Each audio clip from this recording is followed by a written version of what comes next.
আমি যে কোনো ধর্মে বিশ্বাস করতেই পারি, কিন্তু ধর্ম কোনোদিন আমার পেটে খাবার এনে দেয় না।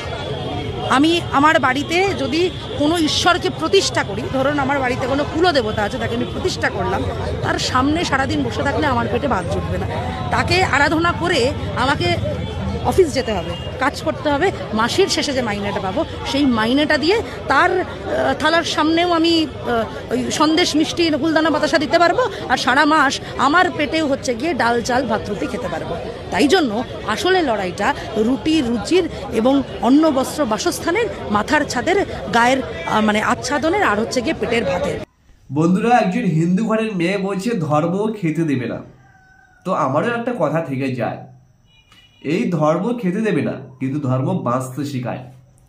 আর এই ধর্ম যেদিন চলে যাবে তোমার সনাতন ধর্ম, সেদিন অন্য ধর্মের ব্যক্তিরা তোমাকে বাঁচিয়ে রাখবে না, অর্থাৎ জিনা নেই রাখেগা, খতম করে দেগা, দুসরা ধর্ম আয়েগা। তো তুমি সনাতনী হিন্দু গর্ব করে বলে যাও তুমি একজন হিন্দু, তোমার ধর্মকে তুমি সম্মান করো।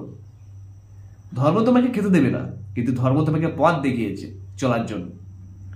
ধর্ম তোমাকে বাঁচিয়ে রেখেছে তোমাকে কিছু করার জন্য, অর্থাৎ আমাদের হাত রয়েছে, পা রয়েছে। হ্যাঁ, আমরা কেন ভাই ধর্মকে নিয়ে টানবো? আমরা ভগবানকে বিশ্বাস করে চলি, উপরওয়ালাকে বিশ্বাস করে চলি। আমাদের হাত পা রয়েছে, যে কোনো একটা কাজ করবো, জব করবো, যে কোনো একটা কোম্পানি। আমাদের পশ্চিমবঙ্গে অভাব থাকতে পারে, আমাদের পশ্চিমবঙ্গের অভাব থাকতে পারে, এই অভাবে হয়তো কষ্ট পাচ্ছ, তাই না? কিন্তু বাইরের রাজ্যে কোনো অভাব নেই, প্রত্যেক মানুষের অ্যাকাউন্টে টাকা থাকে, প্রত্যেক মানুষ রিল্যাক্সিং হচ্ছে। এই ধর্ম যেদিন হারিয়ে যাবে সেদিন দুসরা ধর্ম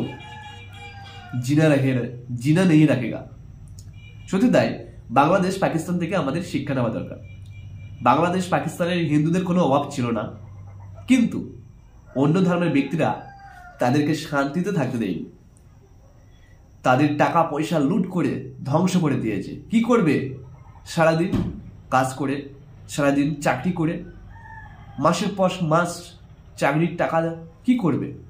মাস শেষে ডাকাতি, ছিনতাই, অন্য ধর্মের ব্যক্তিরা এসে তাদেরকে খুন, মার্ডার। কি হবে? তুমি যদি বেঁচে না থাকো তোমার টাকা পয়সা কি হবে? তোমার ধর্ম যদি না বেঁচে থাকে তুমি টাকা পয়সা কি করবে? হ্যাঁ, পারবে তোমার ধর্মকে পরিবর্তন করে অন্য ধর্মে যেতে? পারবে নিজের? পারবে না। তো যাই হোক, হ্যাঁ, আমি এটাই বলতে চেয়েছি, ধর্ম, সনাতন ধর্মে যদি জন্মগ্রহণ করো, সনাতন ধর্মকে অপমান করো না, কারণ তুমি একটু গর্বিত সনাতন ধর্মে জন্মগ্রহণ করে।